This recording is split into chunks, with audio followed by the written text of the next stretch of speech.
Oh, of course, si Brother Malik. Alright. Please take your seats in front. Dito po kayo. And also the national coordinators. Let me see. Sino yung mga national coordinators? KFC, YFC, handmade support, seniors, young couples. Take the seats here in front as well. Okay.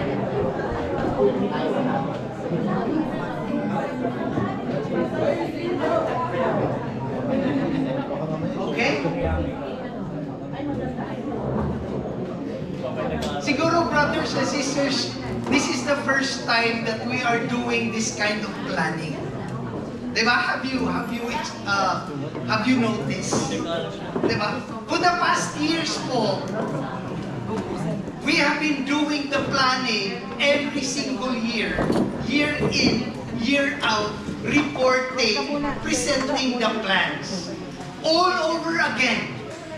And we expect a different result. We plan the same way every single year.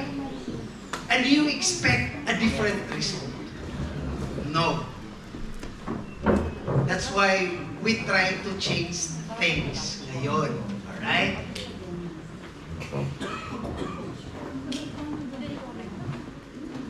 And ito po, are you ready for another announcement that I will tell you? Kasi,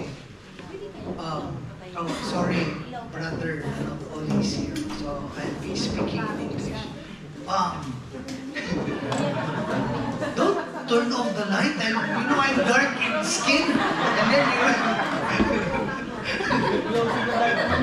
okay, thank you very much. This is something that the governance team, of course with the top leaders that I will be asking our top leaders for approval. Okay.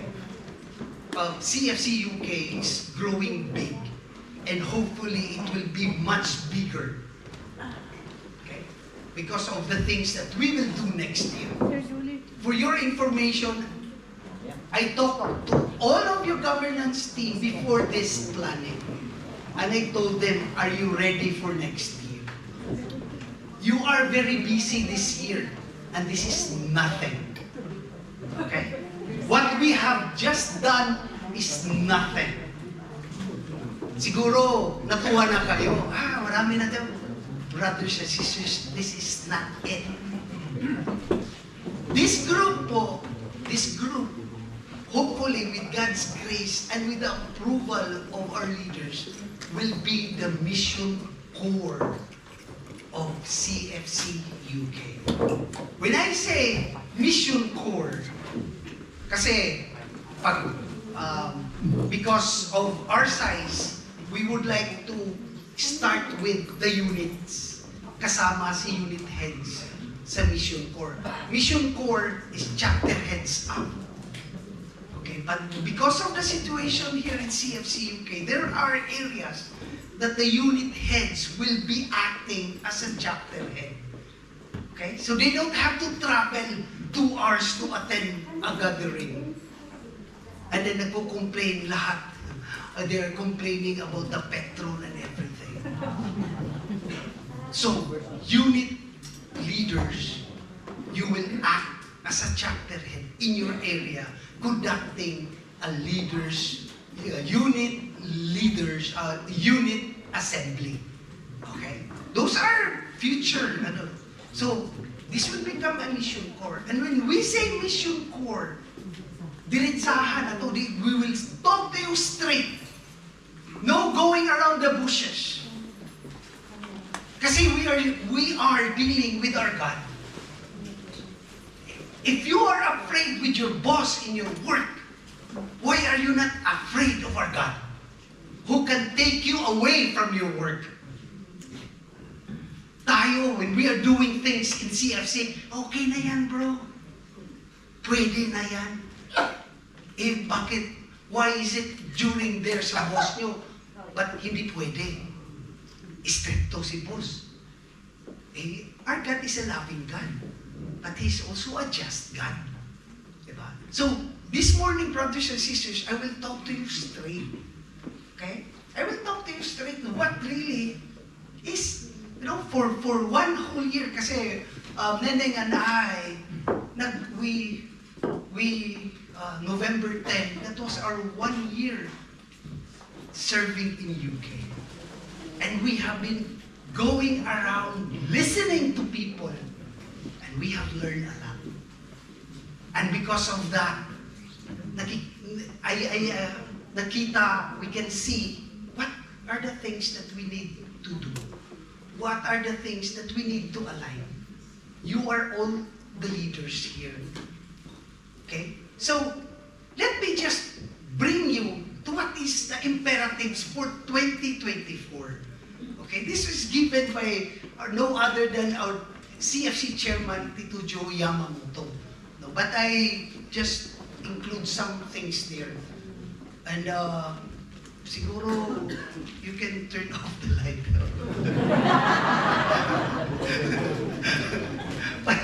You can see clearly. Okay.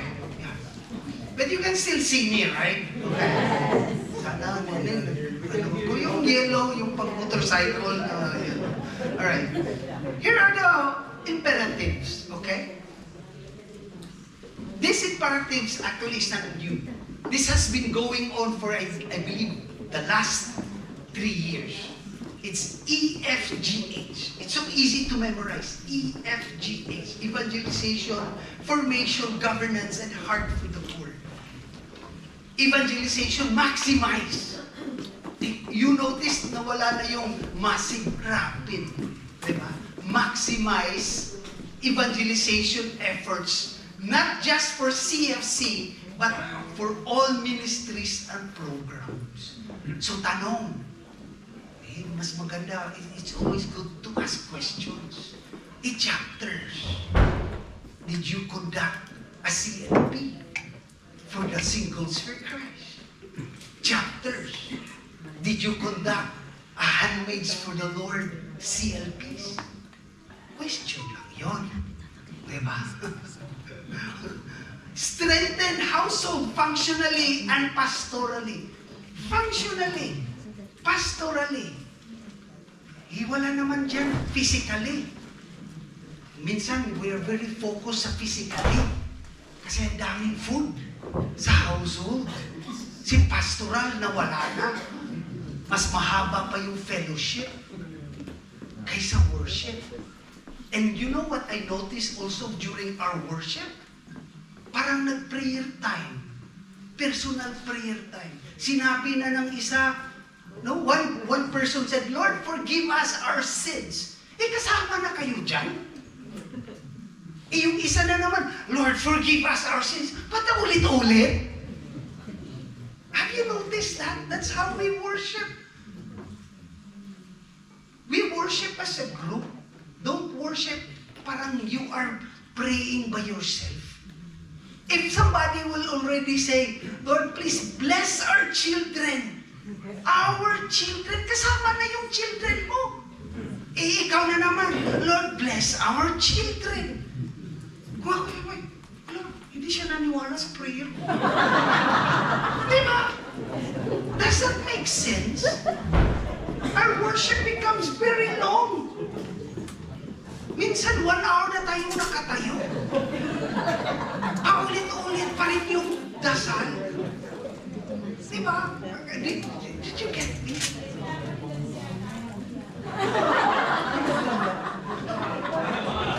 Yun lang na-notice ko.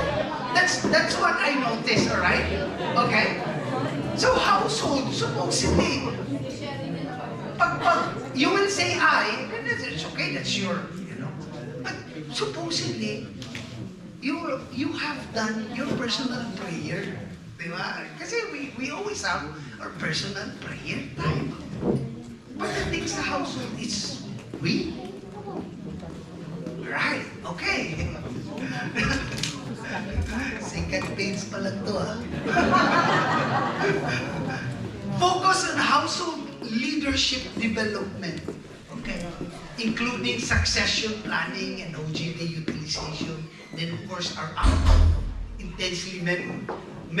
intensify members' acceptance of an actualization of CFC mission of building the church of the poor. Brothers and sisters, you know why I'm very confident that God is really ahead of what we are doing.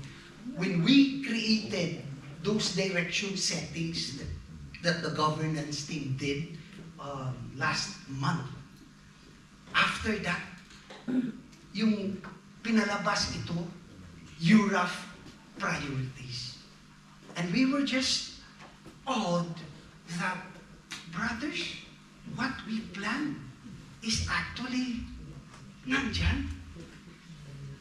The directions that your governance team did was all here. Then that was just an affirmation that God is really guiding us in what to do 2024. Now going back to the priorities, why are we putting evangelization as our first priority? Now let me share to you, these are figures of last year. I didn't get the figures of this year. Early 20,000, we have 1.4 million members in 153 countries. And in September 2022, we were down by 785,000. Imagine how many were lost. Diba? Including the family ministries. There are 344,590 inactive members. And sometimes it becomes, like, there are people who will ask me, I've shared this, brother, how can you define active and inactive? Then I will always ask them, how do you define it? Because you are the leader. He doesn't attend household. He doesn't attend GAs. He doesn't attend activities. And then, nagtatights. Ikaw, how do you define a leader? Nag-attend sa household. Nag-attend sa GA. Hindi naman nagtatights. Diba? Inactive ba yun? Active ba yun? Kaya binalik, we wanted to go back to the 2-on-2s and 1-to-1s. We need to talk to our members. Brothers and sisters, I didn't get what year this is, but I think this was last year. 400 end of December, I think, December of 2022. And it was still at the height of the pandemic. 441 active members, 1,000. It's going down, but at least 1.7 nag-increase because we were implementing the womb already. We were implementing the womb. Now, here in CFC UK, alam natin, we are 1,171 active. This is from the OGD.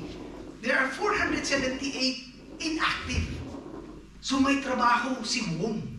Alright, whoever is the womb coordinator in your area. Hold, we have 333, inactive 112, SFC 233, inactive 171, sold is the best. Kasi sa OGD, there are 44 of them, walang inactive. Hindi rin natin sila nakikita. Pero hindi sila inactive. According to OGD yun, ha? EYFC, 468. Inactive, 345. So, my dear brothers and sisters, soon this will become a mission corps. This will become a mission corps. And when we are leaders, we should keep asking questions. Why are we losing our members? Para madaming sagot yun. You have all the answers. Why are we? Because, brother, this is what happened. Brother, this is what happened. My question is, are you doing something about it? Wala. Minsan, brother, kasi one of our brother, he acts like this, like that. Nagko-complain tayo for one brother. Question ko, did you talk to the brother? Did you talk to the sister? Did you correct the brother? Wala. Diba? We rather talk to all other people rather than the person that we need to talk to. That is what we are doing, brothers and sisters. And we become a toxic leaders. Right? Instead of talking about good things, we talk about bad things. What is happening in our household prayer meetings? Yung iba pang question, may household ba talaga? Diba? Yung iba, ang saya-saya na magsabi sa akin, bro, at least bro, we can have a household once a month. Eh, of course ako, I'm very appreciative naman. Praise the Lord, bro. Bro, alam nyo, yung mga demonyo ng mga members mo, araw-araw nag-household yun. Hindi ba? Huh? And if this is the kind of leaders that we have, what will happen to the next generation? What will happen to CFC UK in the next 27 years? Kasi we're celebrating today 27 years. We look at beyond 27 years again. Diba? Kaya family ministries is the future of Couples for Christ. You know, when I attended the Youth for Christ, not national conference, I said to myself, God, this is the future of CFC UK. Why? Because this Youth for Christ, they don't have language barrier. We have. Can you survive talking to a Briton for 10 minutes? I cannot. I tried. I talked to one brother. Less than 10 minutes, I was already praying, Lord, save me. Send somebody. And God answered my prayer. Somebody approached us. Said, bro, do you want to eat this? I said, oh my God, yes, bro. Excuse me, brother. Jump ship na ako. But this Youth for Christ, Briton na Briton sila. Wala silang language barrier. They can talk 24 hours. Tayo hindi. That's why we need to take care of the singles for Christ, of the youth for Christ. They are our brothers and sisters. And we must be intentional in our efforts to win them back. Kasi, sabi, nawawala na yung mga singles for Christ. Nawawala na yung the youth for Christ. When they go to the uni, they are no longer active. Eh, we have the Zoom. Continue to connect to them. Okay? We are extending our efforts to bring the gospel to them openly through Family is a Gift. Kaya yung Family is a Gift is our forefront ngayon. Diba? Family is a Gift will be the umbrella of CFC's creative, intentional, and inclusive evangelization. There are so many parish forums, may mga forums and mga meetings. Eh minsan, tayo as Couples for Christ, we always tell them we have all these programs and everything, blah, blah, blah, blah, blah, blah. And then question of the parish priest, oh, your programs are for your members. How about for the parishioners? That's why we need Family is a Gift. That's why one of the direction, each parish should have a Family is a Gift coordinator. Meaning, you don't need to be a household head. What you need to be is, you are close to the parish priest. Kaya, FIG/church relations. Diba? Church relations. Kasi, you don't have to know everything. You just have to coordinate with the priest. Okay? And then, yun nga, intentional and inclusive. Everybody, is included. You know, in one parish, we conducted, ginawa namin we did the MER, we made it into MES, Marriage Enrichment Seminar, for the parish, for just a day. We just took out the healing of marriages, all right? But we did a pray-over to the attendees. And we did it one time also in Palau. We broadcast, and then what happened was that we prepared so much food and nobody came. It was so sad for those who prepared, but nobody came. But you know what? Instead of feeling down, they were encouraged. They can see that truly, this work, Satan is really against this work. Kaya laban pa rin tayo. Okay?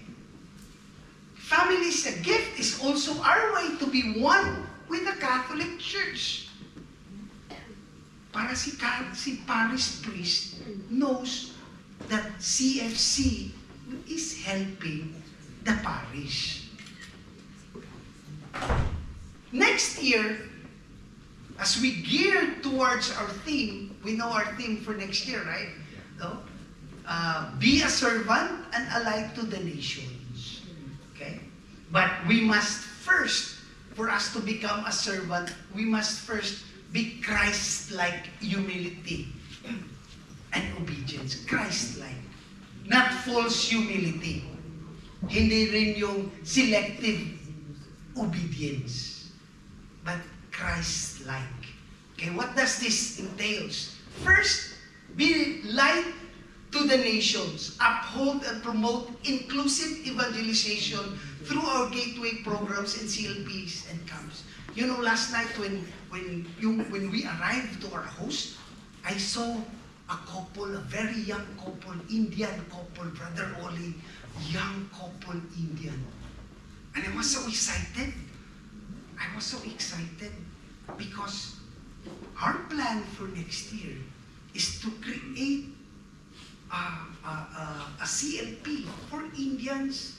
CLP, I don't know, marami bang Latinos dito? Not that, no. Indians, Polish, Africans. Yeah. You know, I told Brother Oli, kasi I gave him something to do next year. Now, he will have a CLP next year. And in his mind, that there is no CFC in UK. Alright? No CFC in UK. So he will start a CLP with Indians. Alright? So they will grow as Indians, as a community, CFC Indians. And then let's nurture them among themselves. And when I talked to Brother Shok doon sa Canada, Brother Shok told me, Kuya Arnel, I think others just didn't know, but it's already happening in UAE, that there is a group in UAE that are just Indians. Okay, so CFC din sila. And then we come together in a big gatherings. Last night, they were just one couple. And the good thing, they were the ones who brought the food. Kasi they celebrated their 1-year anniversary as a couple. Okay, so at least hindi yung food natin, yung pinapakain natin sa kanila, not our kind of food. Okay, that's what I keep saying.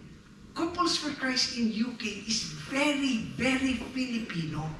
Why? Because Filipinos tayo. How about the Indians? How about the Polish? So let's create a CLPs for them and let them grow as Polish, as Indians. And then they are also CFC. Because we have a CFC culture. Sabi ni Pope Francis, inclusion should be the rock on which to build programs and initiatives of civil institutions meant to ensure that no one, especially those in greatest difficulty, is left behind. The strength of a chain depends upon the attention paid to its weakest links. As for essential institutions, I reiterate the need to make available, suitable, and accessible means for handing on the faith. Inclusion. Second po, Christ-like humility and obedience. Be a servant. Drive accountability of all leaders, especially the CCM. For your information, this is the CFC UK coordination meeting. Kasi they need to meet. Alright? So we call this group that's chapter heads up, we call them CCM. Look, accountability of all leaders. I have shared this many times. Why is it it's very common that nag-step down si brother? And as if it's like in the Philippines, somebody got shot and nobody cares. May binaril. Oh, okay. Buhay, patay. Patay. Okay. Dito, nag-step down. Okay. Diba? Nag-step down. Ito, brothers, one thing I observe, when we replace leaders, we don't give them new assignment. You just remove them, and then new leaders come, and then the other one, magpo-float lang. I call them refrigerators. Diba? If you don't use the refrigerator, what happens to the refrigerator? Masisira. It will be destroyed. So if you remove a leader, you make sure you transfer him to another leadership. Rather than just remove him and replace him with somebody else. Eh naturally, mawala yun. Pastoral fundamentals, basics in the life of a CFC member. Conduct an attendance to household assemblies and teachings, completion of formation and leadership tracks. We have this, conduct of regular one-to-ones and two-on-twos, regular tithing, monitoring, of course, participation and actualization of the work for the poor. And the third one is living out. Emphasize the CFC culture of living out a caring and loving relationship among leaders and members. Okay? CFC culture, this is what I'm saying. We have a culture in CFC. And then it's just being added by our culture, Filipino culture. But if you go to India, they have their own CFC culture plus Indian culture. Okay? We are meant to have us created in God's image and likeness. We give every member the reason to stay. Okay? We give every member the reason to stay. And we should attract and charm others. How? By prayer and witnessing. Okay? That's why we have the CLP season. Siguro you are wondering why we have the CLP season. So that we have December, January, February, March, April, May, June. 7 months of establishing a relationship for the potential participants of the CLP. Brothers and sisters, the CLP is not the beginning of evangelization. Okay? Evangelization starts when you build the relationship. That's the end point of your evangelization, the CLP. Because the person attends the CLP, that's the start of her transformation. Do you agree? Yes. Diba? After you evangelize, after you pray for this person, the end part is let them join the Christian life program. It's not the start of evangelization, brothers and sisters. Kaya we have 7 months to do that. And if you have potential names, pray for those names. Bring them to the GAs. Pray for them. List them down in your walls. And pray for them. If others are, bro, idagdag mo, you add these names, pray for them. And then during the CLP, you know that you will have participants. Have you tried that you will conduct a CLP and then the fear of, may darating kaya o wala? Guessing tayo. We are not sure. But with the 7 months that we will prepare for the CLP, okay, this is part of the preparation. And then when we conduct the CLP season, then we know that these participants will be there. GAs. Are our GAs full of prayers?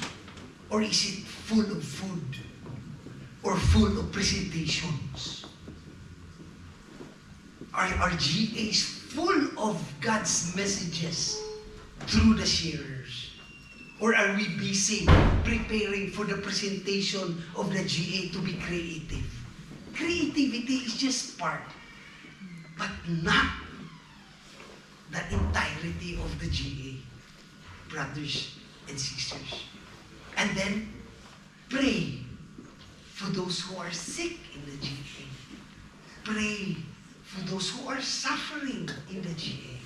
That is what GA is all about. How much time do you prepare to cook the food? 2 hours. Probably. Instead of preparing a 30-minute prayer before going to the GA. Diba? I guess we lost the essence of why we have the gathering. We are so busy preparing something physically, not spiritually. That's why there's a reorganization that is going to happen, that we will be closer with one another. I have shared this to the chapter heads. We conduct a CLP here in this area. You were nurtured, you were formed, you were given the formation, and then you were set on fire. And then you started to travel 2 hours away and conduct a CLP. Isang household. And what do? You bring them to the GA. And what do you think yung new graduates will feel? Ano itong napasukan ko? Di ba? Kaka-graduate mo lang. Monthly pala to. 2 hours every month. Magta-travel ako. They don't understand that. That's something we need to change. Alright? It's better that we will create a mission coordinator. Siya yung mababiyahe doon. At yan, susuportahan natin through our tithes. Travel niya. Kailangan din, he needs also to have a vision of that household. Kasi I asked for some area that there is one household that exists in this place. And I asked, how long has this been going on? Over a year. What's the plan of the household head of this area? Household lang. Okay na kami dyan. Vision. Everything we must do must be born out of prayer. Brothers and sisters, this is His work, not ours. We must be privileged, honored, and grateful that God calls us to do His work. Hindi po tayo entitled. As leaders, hindi po tayo entitled. We are called, we are transformed, and we are sent. Okay? Let's be clear on that. We are called by God, we are transformed, and sent. That's why it's a privilege that despite of our weakness, despite of what the past that we have done, God has given us this privilege, honored, and we should be grateful. And ito, lastly, witnessing. Reflects the fruitfulness of our prayer life, is our way of communicating God's love to others. You know, during the NAPCON, I guess Brother Oliver was also there. You know,